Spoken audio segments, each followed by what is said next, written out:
I've been up since 3 a.m, but it still feels like a really good day to film book reviews because the sun is out for once.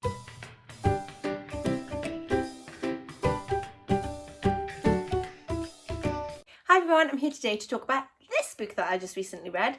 This one is The Education of Ivy Edwards, and this is by Tovey. I recently hauled this book on my channel. It was sent to me for review, and I just recently finished this in the last 2 or 3 days, and so I thought I would talk about it while it was still fresh in my mind. So this is about Ivy Edwards, obviously, and Ivy is a 31-year-old woman who is living sort of a perfect life. She's got a fiance who she adores, and she's getting ready for the wedding that they're planning together, and it all seems like it's going swimmingly for her. It is until her fiance breaks up with her post-coitus, literally just breaks up with her, which is a bizarre time to break up with somebody, but Ivy was equally upset that he broke up with her on a Monday. She thinks a Monday of all days, why would you break up with someone on a Monday? Because then they've got to go the whole week where they could have had the weekend to recover and sort of dry their eyes a bit before they go back to work. But no, he breaks up with Ivy on a Monday.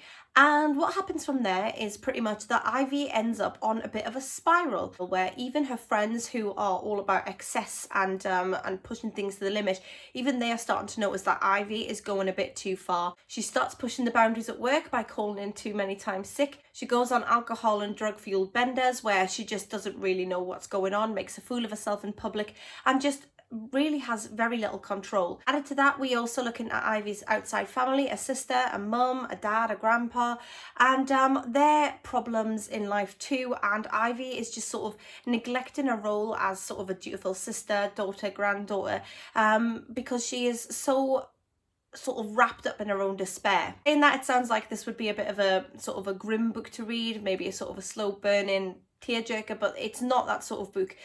This is actually a pretty funny book. There's some very witty comments in it, and there are a few areas where I did laugh out loud. I wasn't just interested in Ivy, I was also really interested in Ivy's family, in particular a sister who's going through a fertility struggle, and that's an area that I'm very interested in, and so I was interested to find that in the book and see how it played along when it runs parallel along the storyline of Ivy's sort of self-destruction, really. Ivy thinks that she's having a good time. She thinks that she's going out and letting her hair down and being very wild. And yet, as more and more people around her start to grow concerned and start to tell her that she's actually pushing things a bit too far, Ivy has to take a moment and sit back and think about what she does and doesn't want. Being in my 30s myself, I thought I might identify with Ivy a little bit, but there were absolutely no parallels between Ivy and myself. I think if we knew each other in real life, she would probably think I was extremely boring, and I would think she was a bit too wild for me. So I don't think Ivy and I would get on in real life. However, in book form, I found the story entertaining. Ivy is quite the character, and the friends that she has seem a very eclectic mix. If you like Bridget Jones's Diary, you might enjoy this, but be prepared because Ivy is a lot more extreme than Bridget Jones, and there are a lot of drug references within this that I had to Google because some of the things I didn't know what they were. But it was an education, so it wasn't just Ivy Edwards that was educated. I was educated too, because some things I just didn't know, which is why I'm saying I don't think Ivy and I would get on in real life, because I do think she would think I was a very boring person. However, despite the subject matter, this book was light-hearted, it was fun, and I really enjoyed the conclusion in the end. So as usual, let me know if you've read it, let me know if you're going to, and I will speak to you all soon. Bye for now.